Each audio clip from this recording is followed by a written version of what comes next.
I have found in my travels across the country that whenever I get into conversations with young people, their number one concern is whether they will be able to get a job.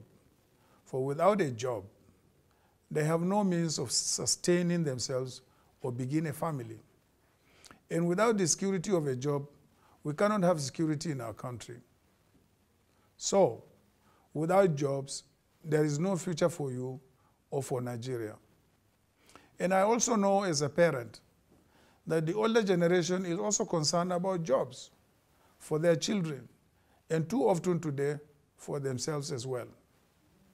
Creating jobs is something that I know about, as I have created over 50,000 direct jobs and 250,000 indirect jobs in my own state of Adamawa. And I also know how the government can help create the right environment for business to create jobs. When I was vice president in 1999, I was responsible for liberalizing the economy, particularly the telecom sector, which enabled us to increase the number of people who could access a phone from less than 1 million then to over 100 million today.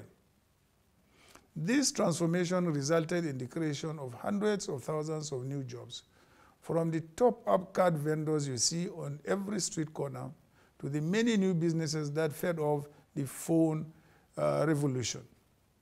Some of you may know that I was elected vice president under the banner of the PDP, which is the political party I had helped to found some 10 years before. And some of you may also know that I left the PDP 4 years ago when I believed it was no longer aligned to the principles of equity, democracy, and social justice, upon which we had founded it. I joined the APC as I had hoped it would be the new force that would help improve life for our people. And I was excited about the party's manifesto to create 3 million new jobs a year. The result has not been the change people had been promised or voted for. As in the last 2 years, almost 3 million Nigerians have lost their jobs. And today, with a record 25% of people aged between 18 and 25 years unemployed, I can see how difficult it is for our youths to find a job. The key to creating jobs is a strong economy, and that is what we are currently lacking. So today, I want to let you know that I am returning home to the PDP, as the issues that led me to leave it have now been resolved. And it is clear that the APC has let the Nigerian people, and especially our young people, down. But rather than giving a long political speech on this matter, I see we have a question from Jide. Sir, how can you know that what young people want when you are not a youth? I meet young people every day, Jide. I have children and grandchildren, and most of my employees are youths.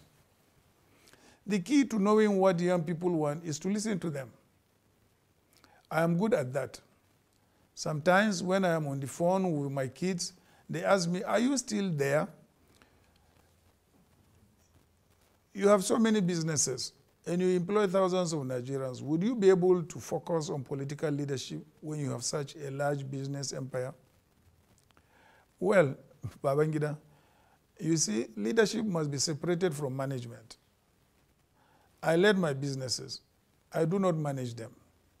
I have qualified managers managing them, including some in their early 20s, even my own children. As a leader, you provide direction, and then you bring in skilled people and inspire them to implement your roadmap to get into the destination of your direction. So in answer to your question, Babangida, I am more into leadership, and this gives me the clarity I need to take in the larger picture. My next question is from Ikechi. The Minister of Information recently said the PDP will never regain power. Why go back to a party that will never regain power? Ikechi, nobody knows the future other than God.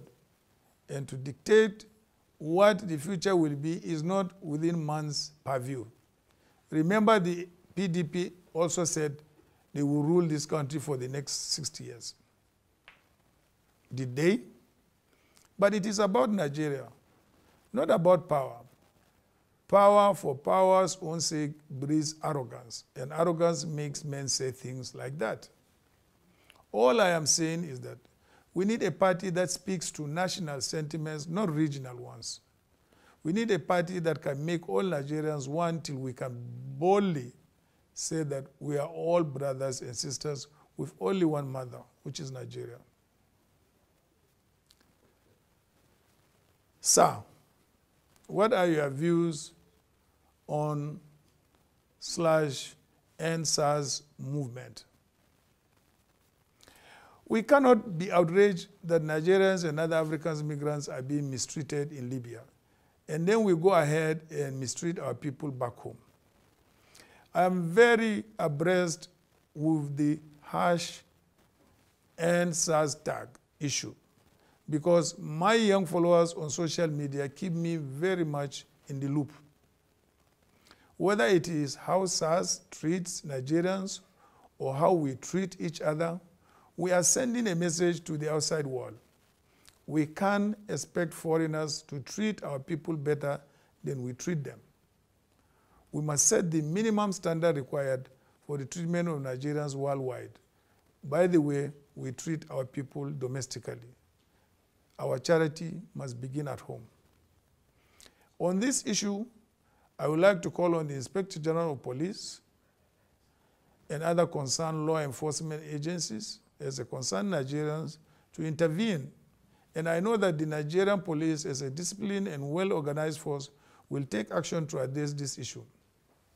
It will go a long way to improving Nigeria's rating in the global ranking of police forces next year, because this year they were wrongfully ranked as the worst.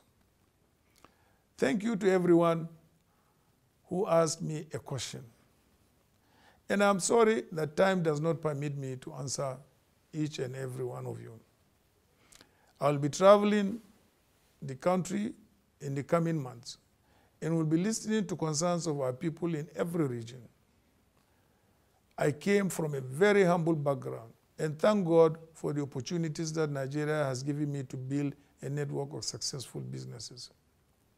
I'm dedicated to Nigeria, where everyone lives in a country of opportunity, where there are no limits to what they can become.